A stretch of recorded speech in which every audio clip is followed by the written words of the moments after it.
Social Security, SSDI, and SSI, this is a shocking announcement. I have all the details and what you need to know right here in the video, so let's get right into it. I know in this video I want to share with you the details of a new announcement that was released directly impacting about 70 million beneficiaries who do receive benefits from Social Security, including retirement disability, SSDI survivors, SSI, and VA beneficiaries. Huge shocker, benefits are not quite high enough. However, I do want to share with you the details of this report. So let's get right into it. Social Security benefits increased by, do you want to take a wild guess? Really quickly, just based on the COLA, how much do you think Social Security benefits and all the benefits I've been mentioning throughout this video? How much do you think they increased over that 22 years and a couple of months period of time? I'll tell you, 78. So benefits increased by 78 during that period of time because of the COLA increases. We would look at that and think, wow, really over 22 years of time our benefits an increase by 78, not bad. I'm feeling pretty good now, right? Well, yep.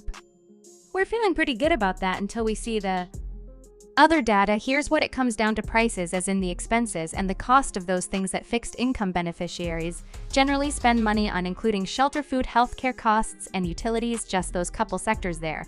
Okay, guess how much those have increased in price over that same period of time, 22 years and a couple months. Okay, from 2000 through 2022 and a couple months into 2023, they increased by 141%. So wait, I'm confused. Benefits increased by 78%, and the expenses increased by 141%. Yup, you heard that correctly. So this is the major discrepancy that's going on here. Okay, let's break that down because me do the math for you really quickly on that. The spread between the two, as in benefits increasing 78 and prices on those people are on those things that fixed income beneficiaries spend their money on, 141. That is a difference of 63. In other words, prices have increased well, quite a bit more. Benefits have actually increased. Makes sense. So are we all surprised here that benefits are below where they should be? Not at all. Based on these statistics, based on these numbers here, we can clearly see that benefits are way behind real inflation. So over that same period of time, if we wanted benefits to keep up with real inflation, which they're supposed to, because that's the whole point of the COLA. Remember, cost of living adjustment is, in other words, meaning adjusting benefits on an annualized basis to adjust for the cost of living.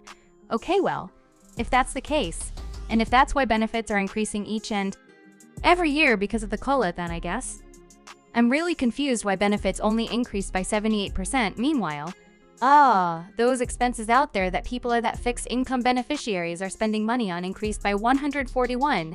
It would seem to me that benefits should be increased by another 63%, right? That's what the math shows anyway. The spread between 78 and 141 is 63, so we can all see the discrepancy here. This is exactly illustrating the picture that we've been talking about here on the channel for so long now in other videos, which is benefits are behind, benefits are not keeping up with inflation. And again, we've talked about it before in other videos we've seen. The reports that come out saying, oh, beneficiaries are so far ahead today because they got an 8.7 COLA this year in 2023. Excuse me, anybody making those statements needs to wake up, because they clearly don't know what they're talking about, because that is not the case whatsoever, as you can clearly see with these reports right here, which is there's a huge discrepancy.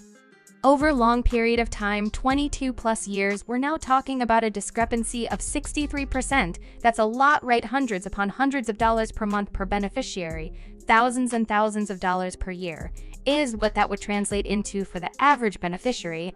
It's a lot again. Now, here's the thing: if benefits actually would have kept up with the pace of inflation and the pace of costs going up, and benefits were actually 141% higher today, alongside the expenses, 141. If they were at parity, as in the exact same number, we probably wouldn't need to have this conversation.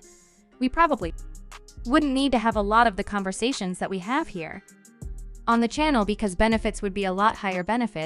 Beneficiaries would probably be in a much better financial situation, and not many people would be struggling as badly now. Here's the thing: would people still be struggling on a fixed income benefit? Probably.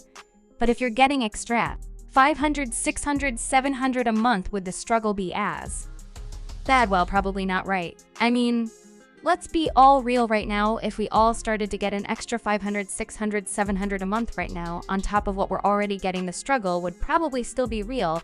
But I mean, the struggle wouldn't be quite as much, right? I mean, where we're getting more money. Therefore, livelihoods would be better, living situations would be better, financial situations would be better, more food in the pantry, more food in the fridge, gas in the car, clothes on your back, shoes on your feet. You get what I'm saying here? A roof over your head that actually blocks water and rain. You get what I'm saying, right? So again, this is a situation that's going on here, and I want to bring this to your attention so we can all clearly see what is actually going on. Because here's the thing, does Social Security come on and tell you this stuff? No. Does Congress tell you this? Never would Congress ever tell you this. No. They're politicians, they talk out of both sides of their mouth, and they only tell you what they want you to hear, and then they bash the other side, right? That's exactly what Congress does. They say, look at me, I'm a hero, I'm wearing a cape, and I'll do all these things for you. Meanwhile, the other side, you know, they're really bad people, and they'll never do anything for you. You know what I mean? It's both sides, so again, I'm not taking sides here. I'm just simply saying this is what they talk about, and this is what politicians do anyway. I want to bring this to your attention this week, and clearly see what is actually going on, the real statistics out there, and the real data that is being released. This clearly paints the picture. Hello, Congress, wake up. Something needs to be done here, because if this continues to go on in the future without keeping up with the real, real inflation and the real cost of living, this spread is only going to get wider and wider and wider as we continue to move on in the future. So hope that makes sense. I hope you like this show. Please don't forget to give a like and subscribe to channel to get most updated information.